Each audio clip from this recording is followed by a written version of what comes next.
Di 10K subscriber channel Novel Official, akan adakan giveaway untuk 3 orang pemenang. Jangan lupa untuk selalu komen dan like untuk setiap video. Bab 321.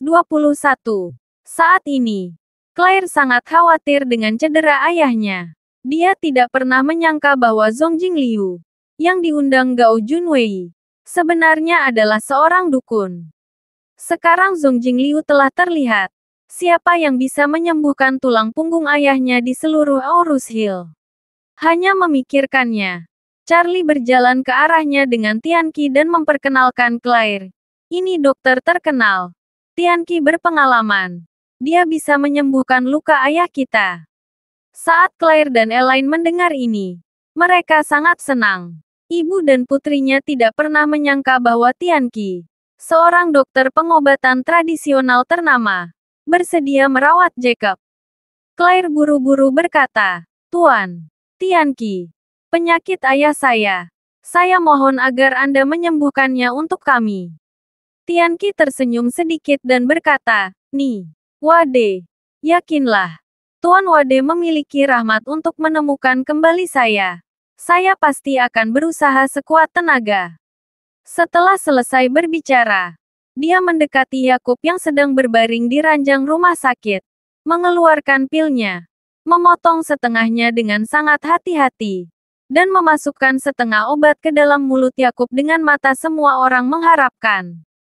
Semua orang menahan napas. Meskipun dokter asli di rumah sakit tidak percaya bahwa pengobatan tradisional dapat menyembuhkan cedera tulang belakang, bagaimanapun juga, dia adalah Tianqi yang terkenal. Ini membuatnya samar-samar merasa bahwa keajaiban mungkin benar-benar terjadi. Warnia, Solomon White, Qin Gang, dan Mer Orvel semuanya mendapatkan obat ajaib Charlie. Jadi mereka mengenali asal-usul obat ini dengan cepat. Mereka juga ingin tahu saat ini, betapa ajaibnya obat ajaib ini. Bisakah itu mengatasi paraplegia tinggi? Setelah itu, tubuh Jacob sedikit gemetar, dan wajahnya yang awalnya sangat pucat mulai memerah saat ini.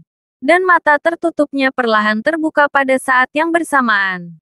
Saat Jacob membuka matanya, dia hanya merasakan keterkejutan. Seluruh tubuhnya hangat. Dan dia merasa sangat nyaman. Apalagi, rasa sakit yang jauh ke dalam sumsum tulang perlahan menghilang. Dia tanpa sadar mencoba untuk duduk. Dan pada saat ini, pemandangan yang membuat semua orang tercengang. Yakub sebenarnya mengandalkan kekuatannya sendiri untuk duduk dari ranjang rumah sakit.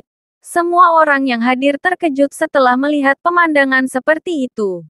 Claire menutup mulut kecilnya dan menangis kegirangan. Tianqi memang ahli pengobatan tradisional. Dia telah memulihkan paraplegia tinggi ayahnya. Dia benar-benar menyembuhkannya. Dan Orvel dan yang lainnya menyaksikan pemulihan Jacob seperti sebelumnya. Dan mereka lebih mengagumi Charlie. Mereka tahu bahwa setengah dari pil yang Yakub makan adalah obat ajaib yang disempurnakan oleh Charlie. Dan mereka telah memperoleh semuanya. Sekarang mereka melihat bahwa pil itu memiliki kekuatan yang luar biasa. Paraplegia tinggi dapat disembuhkan hanya dengan setengah kapsul. Dan semuanya bergairah tanpa tambahan. Pada saat yang sama, mereka tidak bisa tidak mendesah dalam hati mereka Tuan Wade benar-benar seorang dewa dan manusia. Pil yang disiapkan oleh tangannya bahkan dapat menyembuhkan paraplegia tingkat tinggi secara instan. Itu adalah obat yang menyelamatkan hidup. Dan Tianqi kaget dan hampir pingsan. Ini benar-benar keajaiban medis. Bahkan jika itu orang Amerika, tidak mungkin menyembuhkan paraplegia tinggi. Namun, itu sembuh hanya dengan setengah obat ajaib. Memikirkan hal ini, dia sangat bersemangat sehingga dia tidak bisa membantu tetapi memasukkan sisa setengahnya ke dalam saku pakaiannya dengan hati-hati. Ini adalah obat setengah ajaib ekstra yang diberikan Tuan Wade untuk dirinya sendiri. Pastikan untuk menyimpannya dengan aman. Bab 322. Pada saat ini, Yakub merasakan perubahan yang menakjubkan pada tubuhnya. Dan ekspresinya tidak percaya. Dia samar-samar ingat bahwa dia telah terkena kecelakaan mobil dan dia tidak bisa menggerakkan seluruh tubuhnya. Tapi sekarang, bagaimana rasanya kejadian ini belum pernah terjadi sebelumnya? Perasaan tubuhnya ternyata sangat baik sehingga tidak bisa lebih baik. Bahkan lebih baik dari sebelum cedera. Apa yang terjadi di sini? Memikirkan hal ini, Jacob tiba-tiba menjadi bingung. Dia tidak bisa menahan diri untuk bertanya pada Claire. Claire, ada apa denganku? Claire pulih dan buru-buru menangis dan berkata, Ayah, kamu hampir lumpuh dalam kecelakaan mobil. Terima kasih kepada Dokter Jenius. Bagaimanapun, dia melangkah ke Tianqi dan berkata dengan penuh syukur terima kasih banyak untuk ini, Dokter Jenius. Jika bukan karena kamu, ayahku akan benar-benar tidak berdaya. Setelah itu, dia memiliki wajah yang cantik dan serius. Dan dia ingin membungkuk untuk berterima kasih kepada Tianqi. Tianqi buru-buru membantunya berdiri. Dia sebenarnya ingin mengatakan saya ingin berterima kasih kepada Tuan Wade. Tanpa obat Tuan Wade, ayahnya tidak bisa disembuhkan sendiri. Bahkan, kesembuhan ayahnya bergantung pada obat ajaib Pak Wade. Namun, ketika dia berpikir bahwa Charlie tidak ingin memperlihatkan kekuatannya, Tianqi tidak punya pilihan selain gigit jari dan berkata, Nih, Wade, ini hanya masalah kecil. Anda tidak perlu bersikap sopan. Jika bukan karena obat ajaib Tuan Wade, bahkan seorang ahli pengobatan tradisional tidak akan dapat menyembuhkan paraplegia tingkat tinggi. Dokter yang bertanggung jawab di rumah sakit juga tercengang. Dia menatap Tianqi dan berkata dengan gemetar Tuan. Anda telah menciptakan keajaiban medis kelas dunia. Anda bisa mendapatkan hadiah Nobel dalam bidang kedokteran hanya dengan menggunakan obat Anda. Ini adalah acara besar yang bermanfaat bagi seluruh umat manusia. Tianqi tersenyum canggung. Dan berkata jika kamu serius, Tuan tua hanya mendapat obat ajaib secara tidak sengaja. Jika tidak, bahkan jika saya memiliki keterampilan yang hebat, saya tidak akan dapat memulihkan orang yang lumpuh menjadi normal. Dokter yang merawatnya menghela nafas obat ajaibmu adalah keajaiban medis itu sendiri. Jika produksi massal memungkinkan, saya tidak tahu berapa banyak orang yang akan mendapat manfaat. Tianqi menggelengkan kepalanya dan berkata, obat sihir saya disempurnakan oleh seseorang dengan kekuatan magis yang hebat. Ini sangat langka di dunia. Saya hanya memiliki separuh terakhir. Apalagi produksi massal. Dokter yang merawat menghela nafas dan berkata, itu sangat memalukan. Claire buru-buru melangkah maju saat ini dan bertanya kepada dokter yang merawat dokter. Berapa lama ayah saya akan keluar dari rumah sakit dalam situasi saat ini? Dokter yang merawat berkata saya baru saja melihat kondisi Tuan Wilson. Cedera tulang belakang telah diperbaiki. Dan cedera lain pada tubuh telah pulih dengan sangat baik.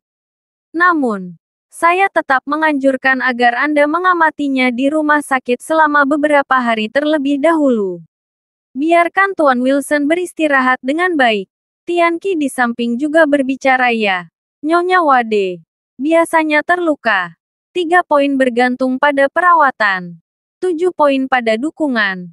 Jadi saya menyarankan agar Tuan Wilson tidak terburu-buru meninggalkan rumah sakit. Dan mengambil beberapa hari di rumah sakit sebelum mengambil cuti. Claire buru-buru mengangguk dan berkata, kalau begitu biarkan dia dirawat di rumah sakit selama beberapa hari dulu. Setelah mendengar ini, Charlie berkata kepada Tianqi, Warnia dan yang lainnya terima kasih telah berlari menemui ayah mertuaku. Terima kasih. Tapi ayah mertua saya sudah sembuh dari penyakitnya. Biarkan dia istirahat dengan tenang. Semua orang segera mengangguk. Sekarang Tuan Wade telah berbicara. Adalah wajar untuk pergi secepat mungkin agar tidak menimbulkan kekacauan. Jadi Warnia, Tianqi, Qin Gang, Solomon White, Orvel dan lainnya dengan hormat mengucapkan selamat tinggal kepada Charlie. Ketika Charlie mengirim mereka lebih dulu, Elaine, ibu mertuanya, berkata kepada Claire dengan sangat cemas Claire, Charlie adalah sampah yang tidak berguna. Dan sekarang dia lebih mampu menipu orang. Begitu banyak orang besar yang sedang dipermainkannya. Inilah ritme kematian. Bab 323. Mendengar peringatan dari ibunya ini, Claire juga merasa malu. Ia juga berpendapat bahwa gaya Feng Shui Charlie mirip dengan tokoh-tokoh besar tersebut. Bahkan setara dengan berjalan di atas tali di Grand Canyon yang sangat berbahaya. Ada beberapa ahli peramal yang menipu banyak selebriti sebelumnya. Tetapi setelah badai, mereka bersatu dan dibunuh. Jika Charlie terus seperti ini, tidak masalah apa yang akan terjadi di masa depan.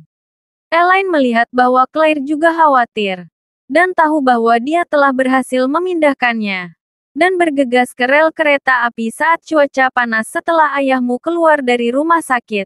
Kamu harus segera menceraikannya. Jika tidak, tunggu suatu hari kelompok ini akan tahu bahwa mereka telah dibodohi olehnya.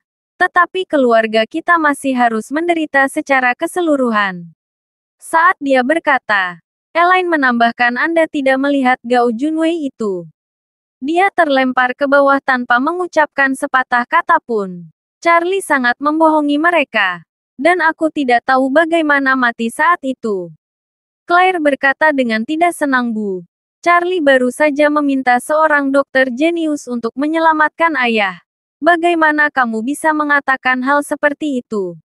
Bukankah ini menyeberangi sungai untuk menghancurkan jembatan? Kenapa kamu tidak bisa bilang? Elaine berkata dengan marah. Tahukah Anda bahwa situasinya saat ini sama seperti saya berinvestasi di asuransi keuangan pada saat itu? Dan mungkin akan ada badai petir suatu hari nanti. Setelah badai petir terjadi, tidak akan ada apa-apa di sini. Tidak ada. Semuanya hilang. Claire berkata dengan sangat serius. Bu, apapun yang terjadi, aku tidak akan memilih untuk menceraikan Charlie. Itulah yang dia katakan. Tapi Claire tidak bisa menahan perasaan khawatir.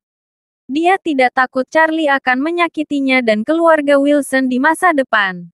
Tetapi dia khawatir Charlie akan berada dalam bahaya pembalasan oleh tokoh-tokoh besar kota ini. Memikirkan hal ini, dia merasa bahwa dia harus membujuk Charlie untuk berhenti membiarkannya membodohi orang lain dengan mengandalkan tahayul, agar dia tidak meminta masalah di masa depan. Ketika Elaine mendengar ini, dia berkata dengan marah, "Kamu nak. Kamu benar-benar ingin membuatku kesal." Begitu suara itu turun, Charlie kembali setelah mengirim semua orang. Elaine ingin mengatakan sesuatu yang lebih. Dokter yang merawat berkata pada saat ini ya, segera lakukan prosedur rawat inap. Dan kami akan memulai rehabilitasi dan perawatan lanjutan. Baik, Claire menoleh dan berkata kepada Charlie. Apakah 180.000 cek yang baru saja dikembalikan Doris bersamamu? Iya. Charlie mengangguk dan berkata, kalau begitu aku akan membayar uangnya. Setelah berbicara, Charlie berbalik dan meninggalkan bangsal lagi. Ibu Claire, Elaine. Ketika dia mendengar ada 180,000 cek, buru-buru bertanya cek. Cek apa? Dari mana asal cek itu? Claire berkata adalah Doris dari M Grand Group yang mengembalikan uang sewa kantor saya. Dan mereka memberi saya kantor di gedung Wingstar secara gratis. Elaine berkata dengan penuh semangat. Apakah ada hal yang begitu bagus? Oh, kali ini Anda menghemat 180,000. Setelah selesai berbicara, dia buru-buru bertanya kepada dokter ngomong-ngomong. Berapa yang harus kami bayar untuk rawat inap? Dokter yang merawat berkata karena pasien telah sembuh. Yang tersisa hanyalah rehabilitasi dan perawatan. Sebenarnya, itu tidak banyak uang. Hanya 2.000 sehari sudah cukup. Anda dapat membayar deposit 20,000 terlebih dahulu. Ketika Elaine mendengar bahwa dia hanya perlu membayar 20,000, dia segera menggerakkan pikirannya. Ceknya 180,000. 160,000 bisa tersisa. Memikirkan hal ini, dia buru-buru berkata kepada Claire, aku akan pergi ke Charlie. Aku akan membayar pembayarannya. Setelah berbicara, dia buru-buru mengejar Charlie sedang berjalan ke kantor pembayaran saat ini. Dan tiba-tiba mendengar deru langkah kaki di belakangnya.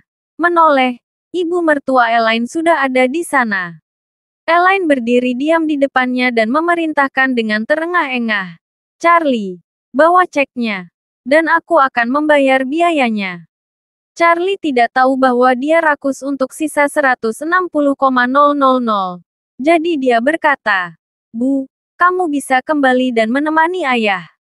Saya akan membayar biayanya. Elaine memelototinya dan berkata dengan marah. Mengapa kamu begitu tidak masuk akal? Saya berkata, saya akan pergi. Anda mengambil cek dan kembali ke bangsal untuk membantu Claire. Bab 324. Charlie mengangkat bahu tak berdaya. Mengeluarkan cek dari sakunya dan menyerahkannya padanya. Berkata, Bu, ini ceknya. Elaine mengambil cek itu dengan penuh semangat. Dan berlari ke kantor pembayaran dengan gembira. Melihat dia begitu cemas, Charlie tahu bahwa dia berencana untuk menghabiskan uang, menghela nafas, dan kembali ke bangsal. Setelah kembali, Claire bertanya dengan rasa ingin tahu apakah ibuku menyusulmu. Charlie mengangguk ibu akan meninggalkan cek dan berkata dia akan membayar uangnya. Baik, Claire juga terlihat tidak berdaya. Dia tahu bahwa ibunya selalu rakus akan uang dan sangat terbuka pada uang. Mengetahui bahwa ada pengembalian uang sewa 180,000, dia pasti akan membuat beberapa ide. Tapi dia tidak pandai mengatakan apapun. Bagaimanapun, ibunya adalah orang seperti itu. Jika dia tidak setuju, dia pasti akan menangis dan gantung diri. Saat ini, Elaine bergegas ke kantor pembayaran, menamparkan cek di depan pemungut tol, dan berkata, saya akan membayar biaya rawat inap Jacob.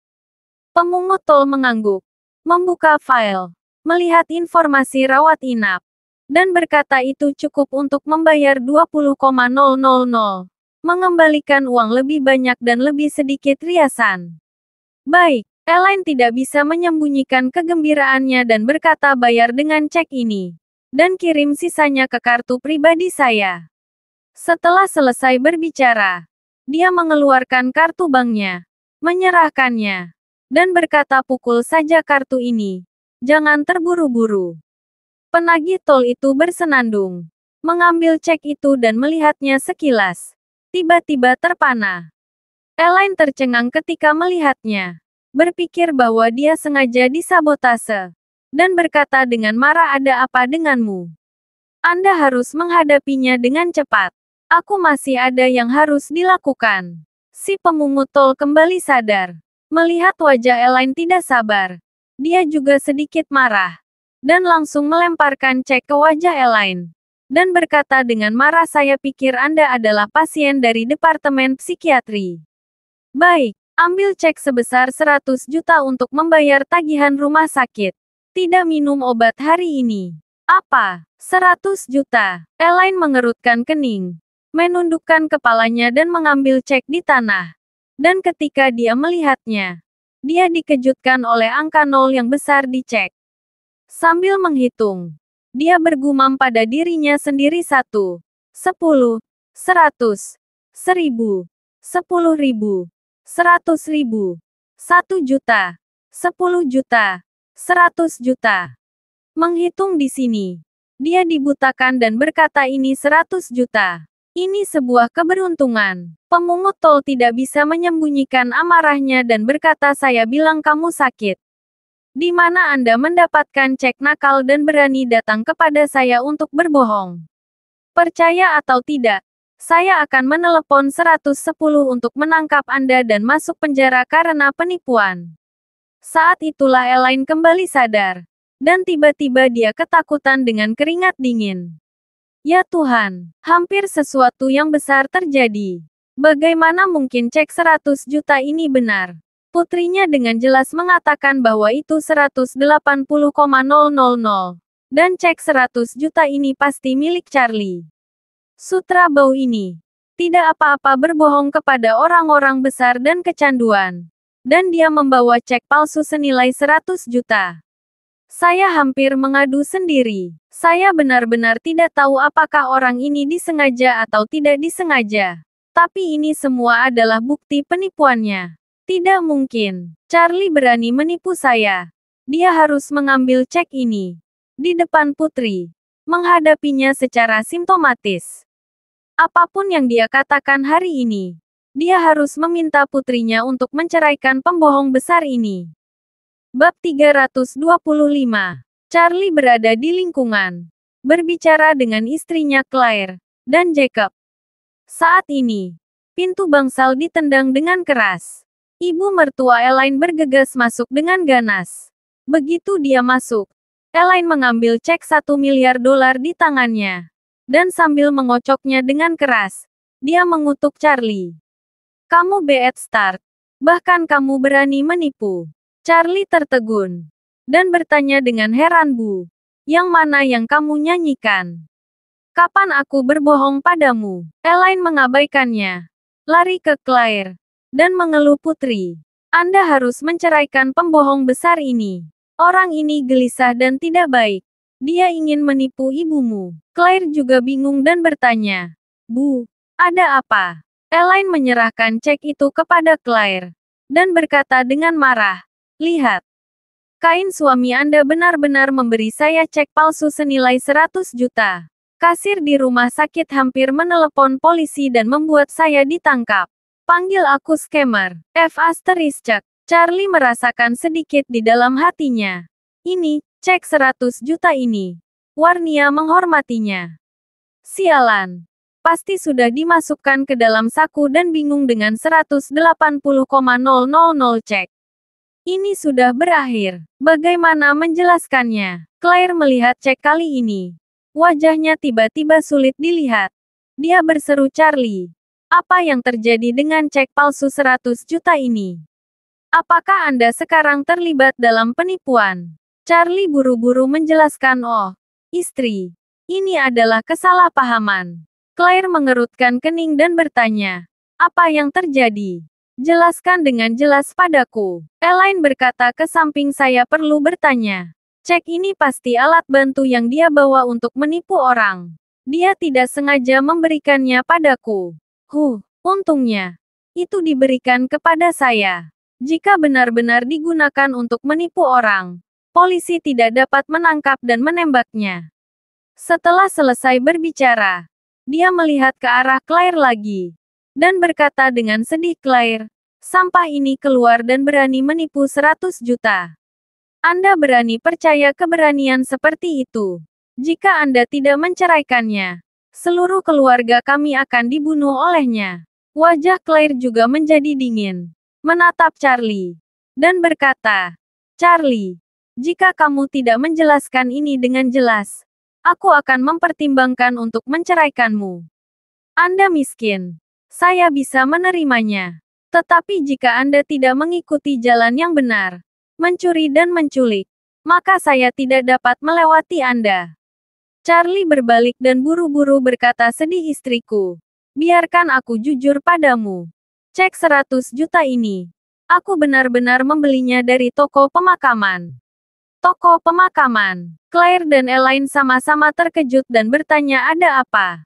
Charlie tidak punya pilihan selain mendesah bukankah tuan tua saya meninggal ketika saya berusia 8 tahun. Dia meminta saya untuk bermimpi 2 hari yang lalu. Mengatakan bahwa dia tidak punya uang untuk dibelanjakan dan diganggu oleh orang lain. Jadi saya harus memberinya segalanya. Bakar uang. Karena itu, Charlie terus menghela nafas dan berkata, aku tidak berani menunda. Jadi aku pergi ke toko duka dan bertanya. Orang-orang merekomendasikan cek semacam ini kepada saya. Dengan mengatakan bahwa satu bernilai 100 juta. Dan satu bernilai lebih dari selusin uang kertas Ming sebelumnya. Dibundel. Hemat energi. Dan ramah lingkungan. Jadi saya membeli satu untuk 10. Mengira saya membakarnya di persimpangan pada malam hari. Tapi saya tidak menyangka bahwa saya hanya mengambil yang salah dan memberikan ini kepada ibu. Claire bertanya dengan curiga apa yang kamu katakan itu benar. Charlie buru-buru mengangguk itu benar. Pikirkan tentang itu. Betapa baiknya semua orang tahun ini. Siapa yang akan ditipu dengan cek 100 juta? Sebuah cek senilai 100 juta bahkan tidak bisa menipu seorang kasir rumah sakit. Claire memikirkannya. Dan apa yang dikatakan Charlie memang benar. Tidak ada yang akan percaya dengan cek senilai 100 juta dolar. Dan tidak cocok untuk digunakan sebagai alat penipuan. Terima kasih sudah mendengarkan cerita novel Pesona Pujaan Hati. Sampai jumpa di novel selanjutnya.